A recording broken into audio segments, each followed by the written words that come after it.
Welcome to the Online Bodyguard podcast with host Philip Rindell, CEO and founder of Diffuse, a global threat and intelligence consultancy that blends psychology and intelligence to mitigate threats and risks to prominent people and brands. Hello everyone, and welcome once again to the Online Bodyguard. As always, I have a very, very special guest today. And this gentleman has a unique story. A story that will sit aside one of the most, if not the most, historical figure of our lifetimes. And it's a great pleasure because we've been sort of known each other for a while, but we met for the first time recently at a conference and spent some time with drinks chatting about our favourite subject, which was South Africa. And it was just such a joy. So, ladies and gentlemen, Rory Steyn. Rory spent 18 years in the South African police, but 5 of those years were as Nelson Mandela's personal protection officer, his bodyguard. So, Rory, rather than me introduce you, how do you introduce yourself?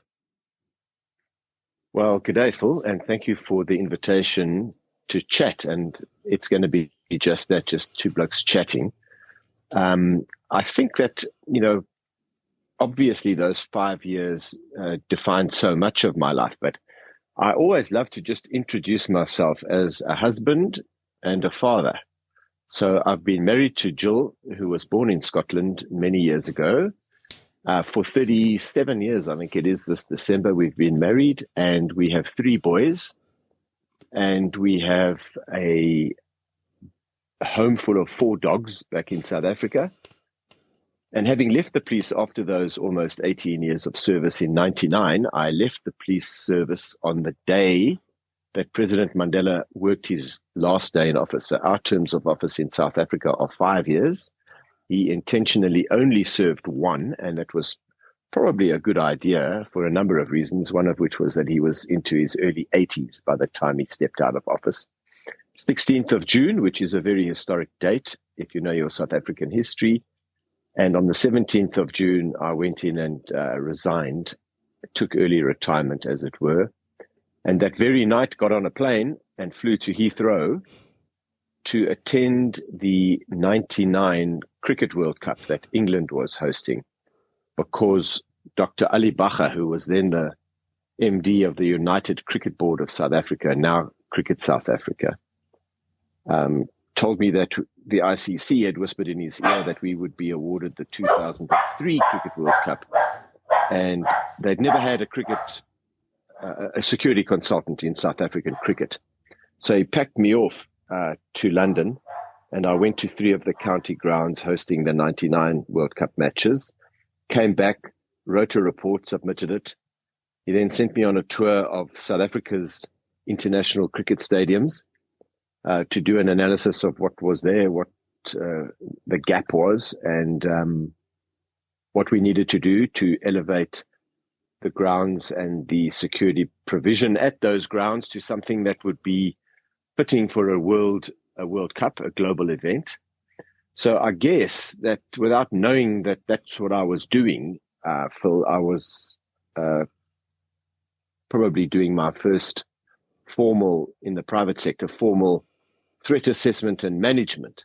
Of course, working in the capacity that I did with the president, we were doing that every single day. We were managing and assessing and mitigating risks and threats. And if I may, Phil, by way of introduction, also just pause to say that it wasn't all about me. I was one team leader, and there were 4 protection teams. If you know how our crazy government works, we actually have 3 capital cities. So we have the executive capital, which is in Pretoria. We have the legislative capital, where our parliament sits, which is in Cape Town. And then our judicial capital, where the Supreme Court of Appeal sits, is in Bloemfontein. So there were 2 protection teams in Cape Town for when parliament sits, pretty much the first half of the year. and 2 protection teams up in Pretoria, and I was the team leader of one of those. And it was a very curious time, very historic time, because I can't think of another body of people thrown together at a particular time in history who were absolutely mortal enemies. I'm talking about white cops coming out of the apartheid era police force, together with predominantly black liberation movement soldiers, people that we considered to be terrorists, and told that we had to protect the most famous man in the world. Now, I still get slight chills when I think back on that responsibility that we were given. And we had to figure it out. We were like 2 buffalo bulls at the beginning. And if you've seen the movie Invictus, much of what is portrayed there about how those 2 teams of bodyguards interacted is absolutely accurate. And yet, that was foisted upon us by history. And of course, it's 5 years that I'm extremely proud of, easily the best 5 years of my life. So I served from 94, when he became president, until, as I said, June of 99, when he stepped out of office. So that's how I would describe myself. And I've been in private security practice. I still partly own the security company that I started together with my partner, the late Bob Nichols, who's British by birth, came out to South Africa as a lad of, I think, around 16 years old. All of his training was in the private sector in Britain. He was neither a cop nor a soldier or sailor or airman. And we decided to start a security company up until his death, not even 2 months ago, we still co-owned that security business. So it's something I'm rather proud of, that record.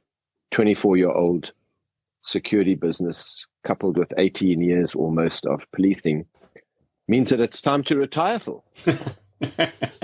Well, listen, firstly, obviously, his death is probably still quite raw for you, and yes, that's obviously a huge loss to you and to his family. So that's something to be recognised. Indeed, thanks, Phil. So before you were selected then to look after Mandela, were you already a bodyguard?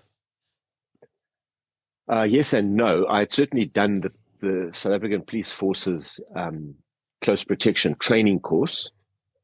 And what had happened was, if you just think back to those heady days, that the last white state president of South Africa, Mr. de Klerk, stood up at a famous opening of Parliament in February. We always open Parliament the first week of February.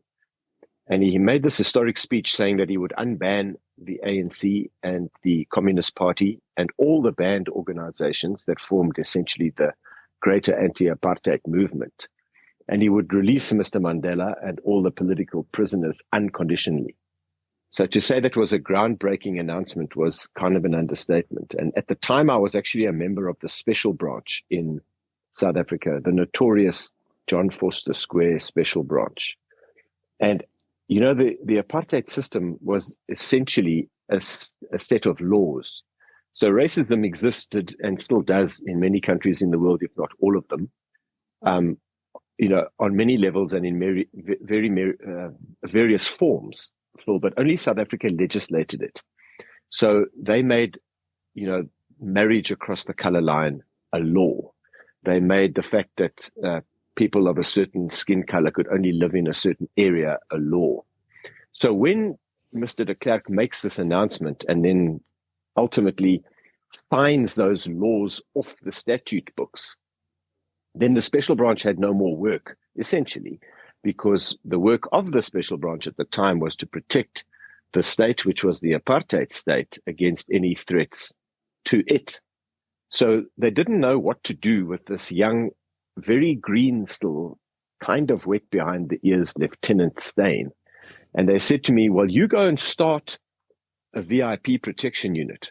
Because what the commanders knew was that as soon as he made that announcement, the diplomatic community and the business community of South Africa, who would never have thought of having anything to do with a National Party cabinet member, now all of a sudden wanted every piece of them that they could get. Because, okay, so this is the grand announcement that the state president has made. But what does that look like? Every ambassador was instructed to report back to his or her head of state or government about, how does that translate into a formal political strategy? Because everything has just changed. And so did the business community, who had thus far been denied access in so many ways to the world's markets because of sanctions and other isolation. What does this look like now for business opportunity? I mean, South Africa has got one of, if not the most modern banking systems on the planet. I mean, I go to Britain, I just shake my head. I can't believe how archaic the banking system there is compared to ours. We've got this global economy built on gold. As soon as all the tech stocks fail and the stock exchanges get wonky, everybody goes back to gold. And South Africa, until a few years ago, was sitting on top of the world's biggest gold deposit ever. And so business and the diplomatic community wanted to know, so they were traveling. These ministers all of a sudden were flavor of the month, coming to the chambers of commerce, coming to the embassies, and they needed some form of protection. So you go and start the VIP protection section in Joburg. And so that was 1990, Phil. Fast forward the movie 4 years to 1994, and I've all of a sudden got a brand new president who has both a home and an office in Johannesburg, where I'm still the commander of the VIP protection unit of the police. So I was spending 3/4 of my life, my working day, going and doing what you and I and everybody listening knows as advanced security. So we were going and securing, taking the sniffer dogs, the K9 units, posting my men and women at the whatever venue or location he was having breakfast or making a speech or having a meeting at, until in January of 1996, I received a call from the head of the Presidential Protection Unit, because that unit did not exist in 94 when Mandela became our first democratic president. It was all still being evolved, as I alluded to earlier. And by now it had been properly constituted, and the commander was the colonel who had conducted my police VIP training all the way back in 1987. And he said, Rory, the current team leader, a bloke by the name of Etienne van Eck, is going to study in Canada. He's still there. He's never come back. You are the same rank, the right rank, in other words, to be a team leader. The president knows you. You know him. The teams know you. You know them. Would you consider applying for that position? I think he was looking for a quick fix because, my rank was right. Everything was right. So I asked him for 24 hours to discuss it with the government at home. And my wife and I discussed this and decided this is an opportunity not to pass up. And I phoned him back the next day and took the job and transferred to Pretoria. So it's nothing about any cliche of being handpicked or carefully selected or any of that stuff. I was purely in the right place at the right time.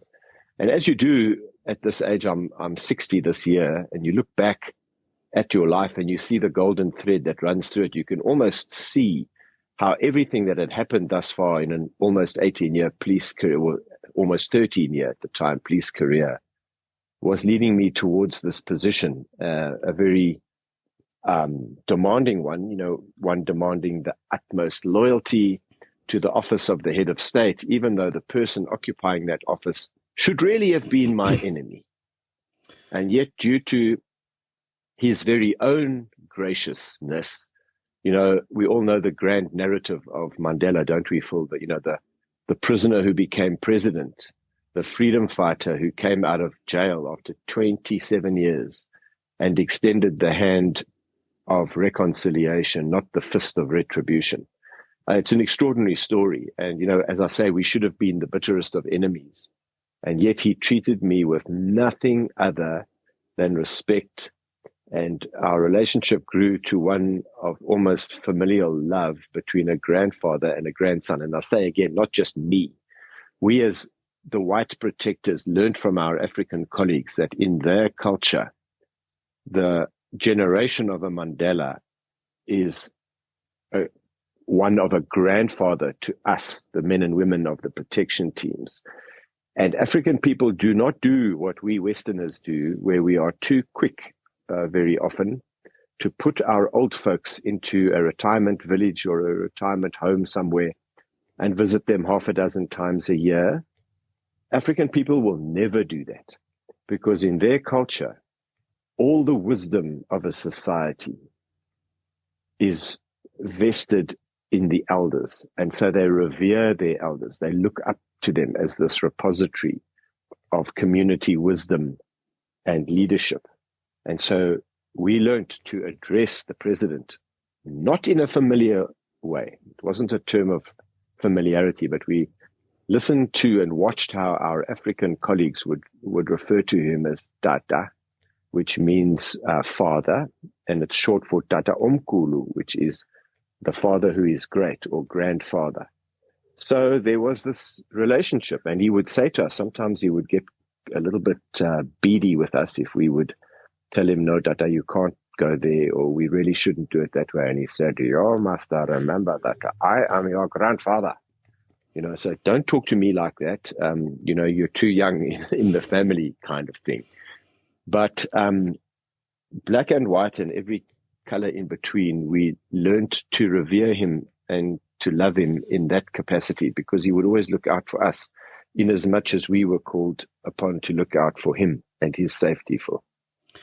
And so when you first took on the role, in South Africa, are you protecting the person or the position? Both. Both. It's both full. So essentially you are called to protect the office, irrespective of who the incumbent is.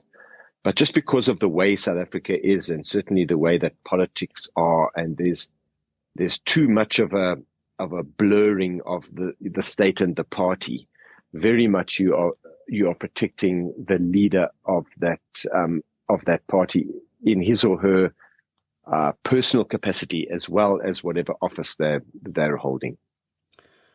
So when you first joined, yeah, totally, yeah. No, I'm just because in the UK we protect the person, but I know in the US they protect the role. So they protect the office. Yeah, exactly. So when you first set up this team, and you were looking after Mandela, why is he called Mandiba? What's the difference between? Yeah, what's the two terms? So the best way that I have understood that, because I did ask my black colleagues. So President Mandela is a member of the Tembu tribe. The Abatembu people have their own king. They come from the Eastern Cape, where the majority, certainly the language even that the Abatembu speak is Xhosa. And the Xhosa nation is the largest African tribe that comes from the Eastern Cape. So we have 11 official languages, right? We have English and Afrikaans, which were always official languages, and then we have 9 African tribes, each of which is home language is recognized. So isiXhosa, which the people from the Eastern Cape and the Western Cape speak, come from the Eastern Cape, and the Abatembu is also a tribe. It's a separate identity from the Xhosa, but that's the language that they speak. Now, in the Abatembu, the Madiba family line, the bloodline of the Madibas, are the advisors to the king.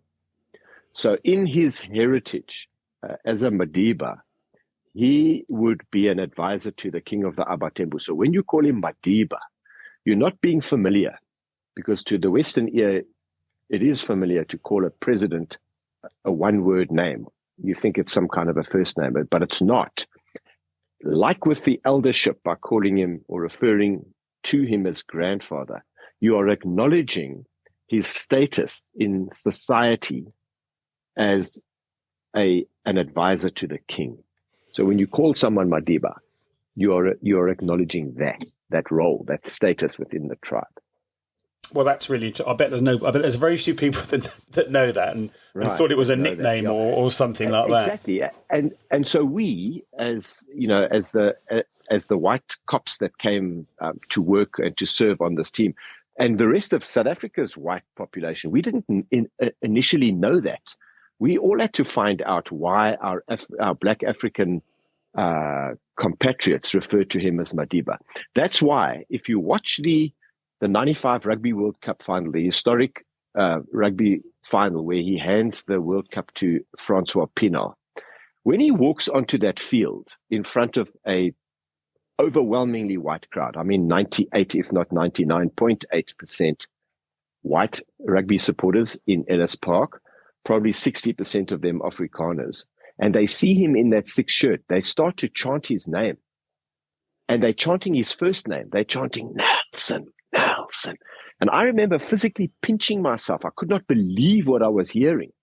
But they didn't chant Madiba, which is what would have happened if he'd walked out at a football match where there would have been a predominantly black crowd. So we were still learning that. Now people comfortably refer to him as Madiba, because we now get that. But we were all learning it. We, as the white folks of South Africa, were learning it at the time. So when you first started protecting him, where was the threat coming from? What was the threat to him? Great question, Phil. So the obvious threat would have been the right wing, because there was a hardline right-wing resistance to any form of democratic election. So once State President de Klerk announced that was the route. So remember, that was February of 94 that he made that announcement. The 2nd of February, Mandela walked out of prison 9 days later on the 11th of February. And in April of 94, so a mere 2.5 months later, on the 27th of April, South Africa went to the polls in what was our first democratic election. What do I mean by that? Where every South African above the age of 18, irrespective of the color of their skin, could vote. And he was ultimately elected. Now, leading up to that election day on the 27th of April, a bomb exploded, planted by the right wing. A bomb exploded in Joburg, where I was not just the head of the police's VIP protection unit, I was also the head of the bomb disposal unit. And as I say, 5 consecutive nights, 5 bombs planted by the right wing, saying we are not having this election. How there wasn't a polling station that was bombed on election day, which was that day, the 27th of May, is only by the grace of God. I remember driving around in an unmarked police car, literally waiting for the radio call to say which polling booth had been attacked. And mercifully, none were. And so on the 10th of May, he becomes our first democratic president. So obviously, the threat predominantly would have been from that faction of right-wing society, because they had access to explosives. I mean, South Africa, as I was saying, is a mining community, especially Joburg. So accessing explosives would have been very easy. And they all had military training, because under apartheid, every white South African male above the age of 18 had to do 2 years of compulsory military experience. Only males and only white males. And so there was a lot of military training expertise amongst the right wing, as well as access to not just explosives, but also to firearms, because firearms are legal. You can legally own firearms, handguns, shotguns, rifles, of the hunting as well as of the assault variety, although you cannot own a fully automatic assault rifle. But security companies are able to have semi-automatic assault rifles licensed. So there was no problem for a right-wing militia ideological movement to arm themselves with explosives and weapons. So that's the first threat, Phil. Sorry for the long-winded answer. Surprisingly, to me even, as I think by then, a not unseasoned VIP protection police officer, I was surprised to find that there was a significant insider threat from within the president's own party. Why? Well, because many of the commanders of the liberation movement were promised certain senior positions in the military, in the police. And if they didn't get them, there was a degree of disgruntlement with their lot that they expected and didn't get. And that actually did take me by surprise. And then, of course, there's the very small majority of mentally unstable people, somebody who, doesn't necessarily even know why he wants to cause damage to somebody else's person. And if he chooses this guy that he constantly sees on TV as the target, well, you need to take that threat into account. So we would obviously get reports from South Africa's intelligence community that there were threats against him. But you know what, when you're working on a protection detail like that, and when you're protecting the most famous person in the world, I dare say that irrespective of intelligence reports coming through or not, you have literally got to be on it each day, that you report for duty. And Phil, I often remark that we didn't have the educational standards of the London Metropolitan Police, either the Special Branch or the Royalty Protection Unit. We certainly didn't have anything approaching the budget that the United States Secret Service will throw around in the protection of their president and vice president. But we became very, very good at actively protecting against those threats that were there, including the incredible magnetism of a man who could draw a crowd. So, those would predominantly be the threats that, we were looking at on a daily basis. And what about threats to you as white cops that were now protecting this once perceived enemy of the state? Were there threats against you and your families and your colleagues? There were at times. I can tell you that because of the background that I explained to you, Phil, coming out of a special branch background and then having to integrate with our enemy, I was called a lot of things, both behind my back and to my face. I have to say that I never, certainly, it was never reported to me that my family was under any threat or in any danger. But I was aware that, as the faces of the protection team become more widely seen in the public space, that there could be people that would choose to, target us. That never happened, but it wasn't something that we were unaware of. It wasn't something that we considered impossible, even though we were armed police officers trained in protection. We didn't discount the fact that, some person might choose to take issue with us, but not our families. I don't remember ever feeling that my family was under threatful. So, although I did stop doing bomb disposal when our first child was born. I thought that was a prudent move. Yeah.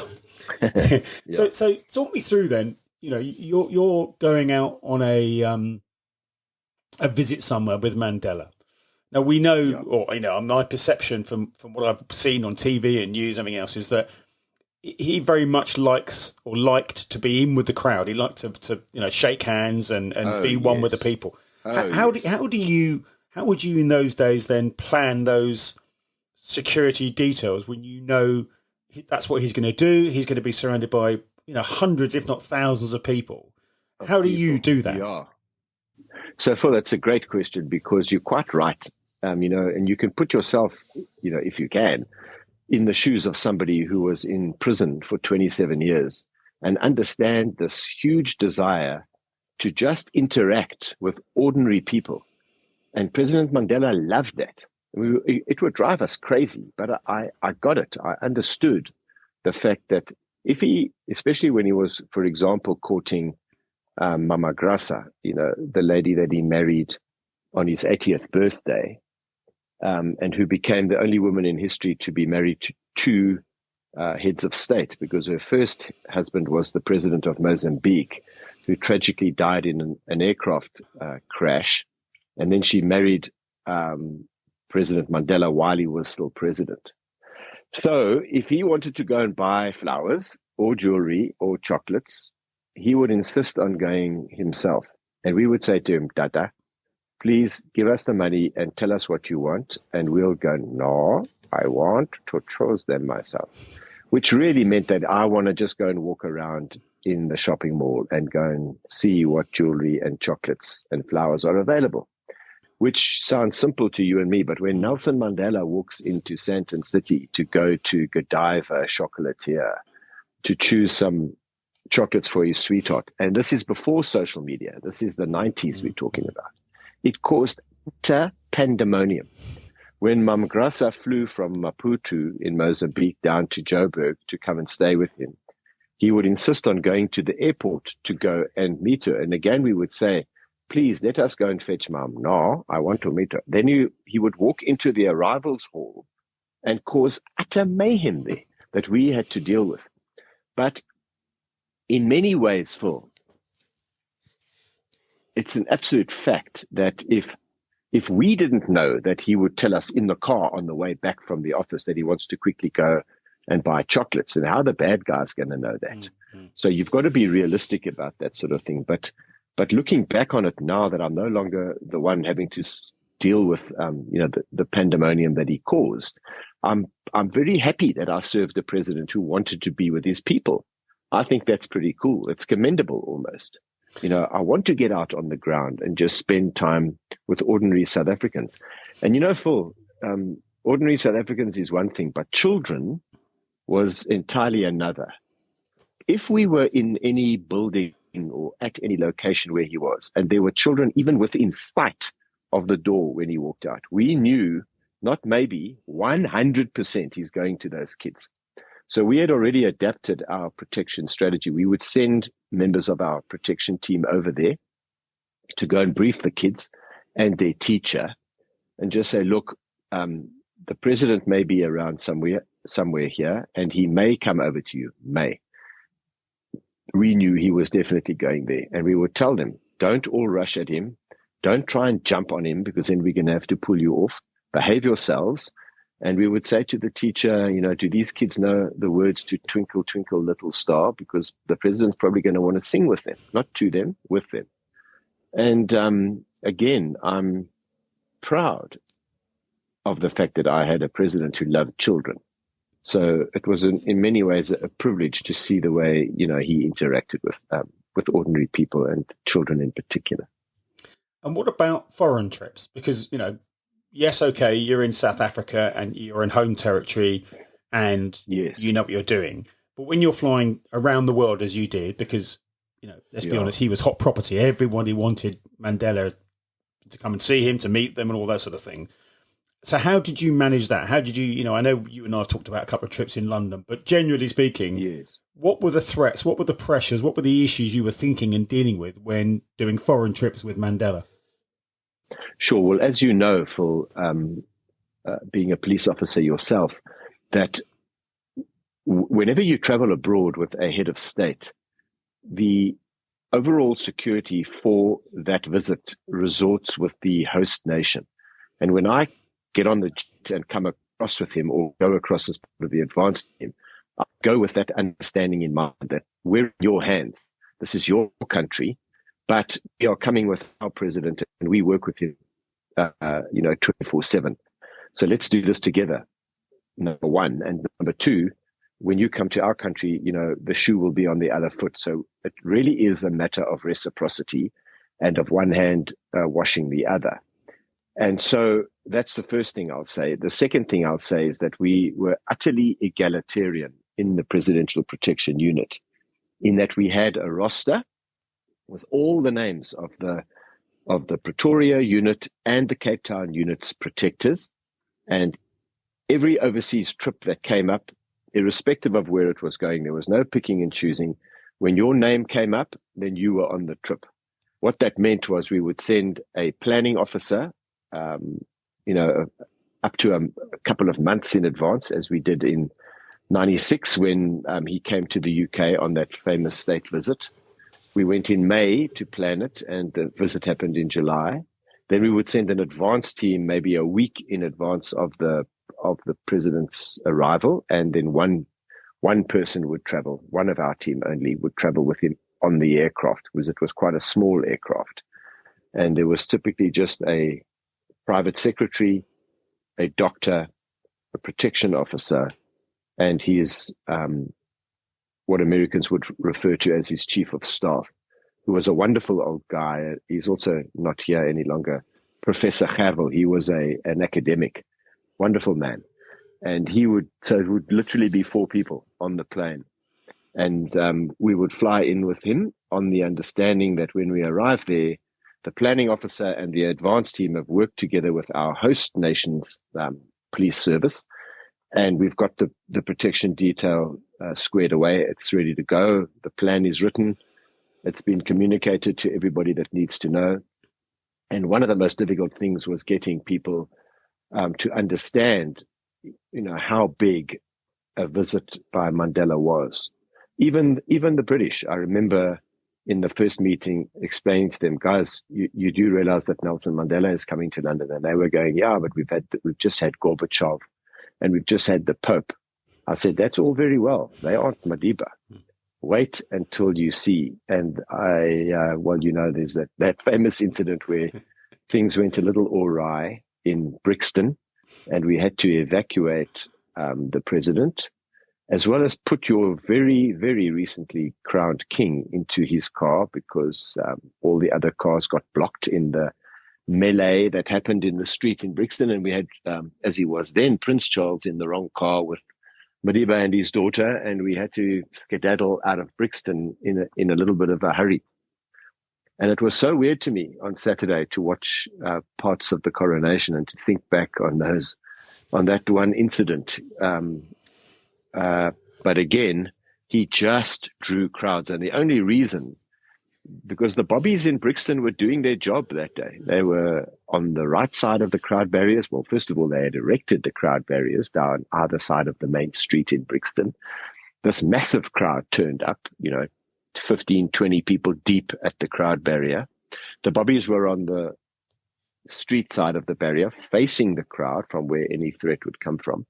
But when you've got thousands, tens of thousands perhaps, of really jubilant, exultant people, if they start to jump over the crowd barriers, you might catch 1, 2, and 3 that jump over, but 4, 5, 6, and the rest are in the street really quickly. And I had this mob running at my president, and I knew that they were going to trample him. And it was nothing other than love, excitement. But my training also told me that there comes a point where an individual stops thinking and behaving like an individual, and mob psychosis takes over, and it's a very real thing.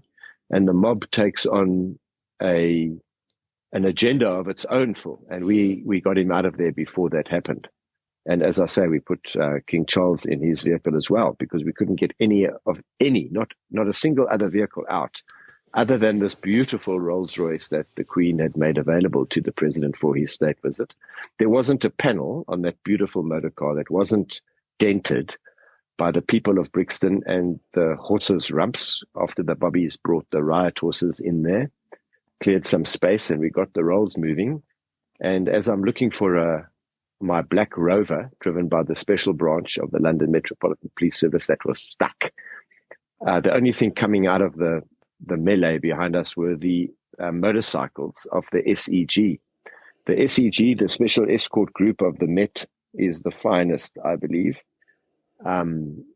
police escort group for VIP and dignitary movements that I've ever seen anywhere in the world, because London is not designed in grids like New York City or Manhattan, for example. It just happened over centuries in this higgledy-piggledy crazy way. And so you've really got to know your route, and you've got to temporarily close intersections to allow a VIP motorcade to roll through there. You can't block a traffic light for 10 or 15 minutes in anticipation of a VIP car come through. The people of London would be up in arms, and the Prime Minister would probably lose his job the next day. So it was an interesting time. But the point is, Phil, that he drew huge crowds wherever he went. I mean, from Brixton, when we got out of there, we went to Trafalgar Square, because that's where the South African High Commission sits. South Africa House, and we dropped off on the far side of Trafalgar Square. And again, the bobbies had erected crowd barriers, snaking between the monuments and the fountains and the memorials and the columns there, right across Trafalgar Square to the far side where South Africa House sits. And they'd closed parts of the road. And the crowd in Trafalgar Square that day was easily the size of any crowd that you draw on New Year's Eve every year as people celebrate the bringing in of the new year. I mean, he went into the doors of that High Commission, previously our embassy, and it did not escape me, Phil, that here was the man that personified the end of that anti-apartheid demonstration that happened for 20 years or more outside South Africa House. Whether it was one person or 200 people demonstrating there was always somebody demonstrating. And now the man that personifies the end of the need for such a demonstration, and having realized the freedom of his country and that of his people, is walking through those big wooden double doors. It didn't escape me. And we went up a lift and we came out onto that balcony where there were those two columns, and there was this massive crowd in Trafalgar Square. And I remember getting kind of behind one of the columns so that I was out of sight of the TV cameras that were capturing all of us. And there stood the president with his arms aloft, saying to this huge crowd, just celebrating. He said to them, "I wish I had big enough pockets so I could take all of you home to South Africa with me." And it was just this surreal moment. Again, I remember physically pinching myself to think that here I am. Who am I? Some random cop from Joburg is experiencing and witnessing history like this, just like all of you experienced on Saturday. Tremendous privilege, Phil, is the best way to describe this time that I had with him. So you were with him for 5 years. You saw, positives, negatives, everything. What describe him? What was he like as a man? Another good question.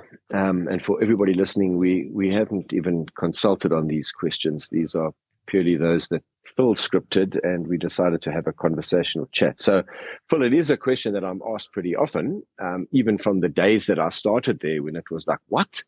Mandela's got a white guy and other white men and women as part of his protection team. What the heck? And then obviously once the initial surprise is over, they would say, what's he like? So it's a question I've been asked thousands of times. And the best way that I can describe it, and also the greatest compliment that I can pay him, is to tell you, everybody listening, that if you never met Mandela, how you perceive him off a TV screen, that is exactly how he is. It's such a compliment to him to say to you that he never had a public and a private face. So he didn't have this electorate-facing guy trying to win votes and stay in office, and then people like us who were close to him, who saw him at his best and at his worst, understood who the real guy was. No. The way that he spoke to another head of state is the way that he spoke to the gardener, and it was the same way that he spoke to his family and the same way that he spoke to us. And that is so rare, Phil, as you know. Amongst human beings, it's rare. It is extremely rare amongst politicians. So that's the first thing I'd say, that how you perceive him is how he is. You don't discover that there's another side to him.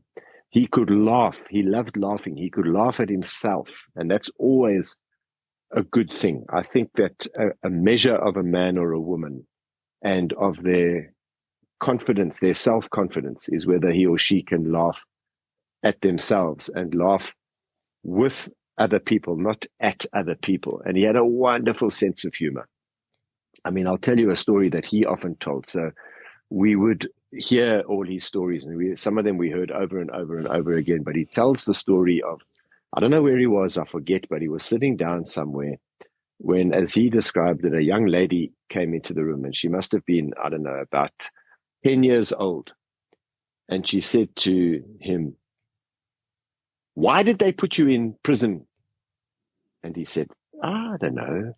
Maybe they didn't like me. I'm not sure why they put me. How long were you in prison? I don't know, he said. It was a long time. And she said, and who put you there? And he said, I'm not sure, maybe some people that didn't like me. And she said, you are a stupid old man. Because every question that she asked, he said, I don't know. And her reading of that was, you're a stupid old man. And he would tell that story and throw back his head and laugh, along with the rest of us that had heard it. And we loved the fact, or the time, Phil, that he would push aside the prepared speech and start to speak off the cuff or from the heart, because then we would really listen. And we knew that he would tell one or more of those stories. So he was utterly consistent in the way that he treated people. He loved to laugh and he enjoyed humor. And he was an extremely generous person to us as his bodyguard. He would always ask us and make sure that we had been fed, that we'd been taken care of. He knew our children's names. He invited our families one spring day. So spring in the Northern Hemisphere is 1st of March, and where we live, it's the 1st of September. And this particular year, it was 96 or 97. You can check. It was a Saturday, and he invited all of our families to tea at his official residence. And he had 2 chairs placed on the, what we call the stoep. What is a stoep in English? Outside the back door of the residence in the sun. And he sat there with our wives next to him, and the kids climbed onto his lap. And we stood behind these 2 chairs, and every family got a photograph with him. And so from that day onwards, whenever we said to our wives, hey, babe, I'm sorry, we've got to work late, they would say, yeah, no problem, that's fine. Because who invites, the families to tea and gets to know them? There was his official vehicle driver in Cape Town. His wife gave birth one day while we were all with the president at Parliament. And once word reached the president's ears that his wife was coming home the next day or the day after, whatever it was, with the newborn baby, he said, let's go. And we got in the car straight from Parliament and drove to their home. And in he went and had tea with them. The wife still in a slightly tender position, having just given birth to this newborn child. But that's how he was, One day we landed early on a Friday, coming up. I don't know why the parliamentary session ended at about lunchtime that week. So we thought, bargain. We're going to have an early long weekend. We're going to land just after lunch, 2-3 in the afternoon, drive him home, and that'll be it. He'll gather his newspapers and sit and read, and we can all go home. And he said to me as we landed, he said, Rory, man, I want to go to this hospital somewhere on the East Rand of Joburg. And I said, Dada, why do you want to go there? I know it's not on the schedule. And he said, man, there is a young lady there who wrote me a letter. And so in South Africa, we have, as I suppose in most countries, we have something called the Reach for a Dream Foundation, where children with terminal diseases can write or get someone to write for them to the foundation and tell them what their final wish would be. And this young girl, Afrikaans girl of maybe 12 or 13, I think she had leukemia, sitting in the hospital dying, and she wrote that she'd like to meet the president. And somehow that note got through all of the doorkeepers and actually got in front of him. And he said, no, we're going Secunda. That's the name of the town, a mining town on the East Rand of Joburg. We're going to go to Secunda Hospital. And I don't know what it is about nurses, but whenever Nelson Mandela walked into a hospital, they completely lost their heads. They were dancing and ululating and singing, and all the patient's needs were forgotten, and the whole hospital was up in arms, and everybody. And he went and sat with this girl for maybe half an hour and just spoke to her one-on-one. And then he came out of her ward and he went straight into the rest of the children's section, all of the wards in the children's section. And he went to every bed and he chatted to the kids with all of this pandemonium created by the nurses going on. And then we left. So we ended up not having an early Friday afternoon and a long weekend. But again, I say to you, Phil, that I'm glad that that's the kind of president that I served. And, he didn't need to do that. He was, he was an elderly man getting on, he had a long week. The easy way out would have said to the guys, okay, boys, take me home and you can all have a long weekend. No, I remembered this young lady. We're going to go there to that hospital. And, I barely had enough time to call ahead and get the local cops to go there, just have a bit of a presence on the ground because nobody knew we were coming at all up until, we landed. So, yeah, that's, again, a long-winded answer, Phil, but it's an accurate way of describing who he was as a person, as a human. So, Rory, listen, I'm so grateful for your time because I know how precious it is, and I know you've got other engagements, and I know you're a very popular speaker. Now, you wrote a book about it, your time. What's the book? What's the book called? It's called One Step Behind Mandela, courtesy of my mother. So there was a working title that we had. I got a female journalist to write it. So it's my story as told too, because she was already a published author. And I had 3 criteria when selecting somebody to co-write. My dad was a journalist, by the way, and he instilled in me a love of language generally, but specifically a love of the English language, and good written and spoken English were things that I inherited from him. But I was still working with the president at the time, and I just didn't feel confident enough to actually write my own book. I think if I ever wrote a sequel, I would probably attempt to do it on my own. One was that it needed to be somebody who understood the political context in South Africa pre and post 94. And she ticked that box because she was a journalist with one of our talk radio programs and did a lot of political reporting on the violence and the other issues leading up to the election, and then the transition to democracy after it. So that was fine. And then a second criteria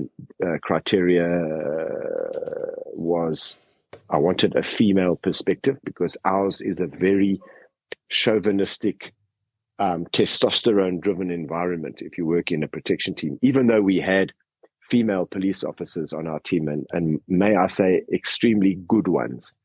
It was, the whole bodyguard, and we don't like that word much, do we, Phil? We prefer protection officers. So the whole protection officer world is it's a male one. It's a patriarchal testosterone environment, and I wanted a woman's perspective. And the third criterion was that it needed to be somebody that the president knew and trusted, because I would never write a book which would be a kind of a kiss and tell and telling dark secrets. Not at all. The purpose of writing the book was precisely because whenever anybody asked me, what's it like working for President Mandela? And I would tell them some of it, even just one of the stories that I've told you, they would say, oh, that's incredible. You should write a book one day. And I did. I wanted to write a perspective, particularly to white South Africans of my generation, explaining from a very personal perspective, the very fundamental way he influenced my life and changed my own understanding and perspective of history and race in my own country. And I just wanted a forum, a mouthpiece, a way to tell that story. And it's 23 years now out of print, because the book was published in 2000, but you can still get it in the Kindle store. And if you're really lucky, you can get a few secondhand copies on amazon.co.uk or amazon.com. There are a few hard copies floating around. But that was the motivation for writing the book, Phil. Yeah. Well, it's well worth a read. Now, lastly, where can people find you? So your consultancy, NSA Global. If people do want to get a hold of you for professional reasons, how do they get a hold of you? Thank you, Phil. That's very simple. It's nsa-global.com. Fantastic. That's our website. There's an info at mailbox on there. There's also a Rory S at nsa-global.com email address, which comes directly to me. And it's very kind of you to make that known, Phil. And thank you. I've done all of the talking. I hope I haven't bored you and your listeners. And I hope I've answered all your questions, mate. Well, firstly, no one listens to the podcast for me. So that's the main bit. So trust me, they won't be downloading it to listen to me. They're downloading it to listen to you. So that's the most important bit. And we're going to put all those details we'll put all those details on the notes. So anyone who does want to find out more about you or get hold of you for professional reasons can do so. You know, Rory, it's been such an honor listening to all these wonderful stories about a man that, you know, very few of us across the world will ever have actually met, and even fewer will have really known. But to listen to your experiences and your humility when one considers the kind of place you came from into that role and all the history and politics that goes along with that, it's fascinating. And I never get bored of listening to your stories. But thank you. You know, thank you so much. Rory, huge pleasure, and I look forward to catching up for another beer very, very soon. Very soon. And Phil, thank you for doing this. I know how difficult it is at times to arrange speakers, and I commend you for it, and I encourage you, to keep the podcast going, because there is much that ordinary people, not even police officers or those involved in private security, can learn. So as you and I were speaking about the conference that we had that beer at, mental health, public health, education, as well as security and law enforcement are areas where threat assessment and management is practiced. And as I say, I encourage you and I commend you to keep this going, mate. It's a vital platform. People need to hear stories of people who've been there at the coalface, doing this kind of stuff that we do on a daily basis. Yeah. Well, thanks for that. Appreciate it. And I will. Sure. I'll take you up on that invitation to come and see you as well. So. Yes, sir. Please do come and visit us and come and see the elephants, and the giraffe and the zebra. Right. Okay, Rory. That's enough of that. My wife will be booking tickets before I know it. So. There we go. Yeah. Okay. Lovely, Rory. Thank you so much. Thank you, everybody, for listening. Have a great day. Thank you for listening to the Online Bodyguard podcast with host Philip Grindell, CEO and founder of Diffuse. Please rate, review, and subscribe on your favorite podcasting platforms.